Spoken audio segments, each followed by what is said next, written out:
Special on the track. Daddy Slick, di mo to magugulangan sa laro. Daddy Slick, kahit sa ira mo ay sasabay ako. Daddy Slick, utak na lang ngayon mabilis tumakbo, pero di mo magugulangan, mas magulang pa sa'yo. Daddy Slick, di mo to magugulangan sa laro. Daddy Slick, kahit sa ira mo ay sasabay ako. Daddy Slick, utak na lang ngayon mabilis tumakbo, pero di mo magugulangan, mas magulang pa sa'yo. Dating batak sa laro at hindi nagpapatalo.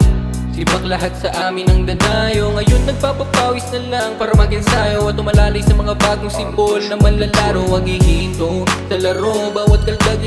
You are watching the DBL's Daddy's League, and I am with our player of the game from Solvos, Mr. JP Lilo. Sir, given your 2 previous games po, ano po ba sa tingin nyo yung naging pagkukulang nyo, or parang naging medyo mahina po kayo that time and talaga pong binigyan nyo ng pansin ngayon and that made you win for this game?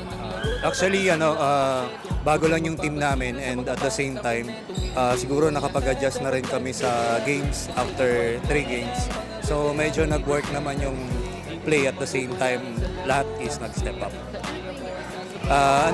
Tamang ikot ng tao, at the same time, extra effort sa defense.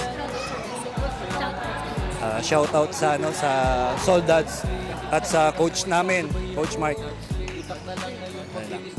This is Developmental Basketball League. Dating batak sa laro at hindi nagpapatalo. Pag malakas yung kalaban.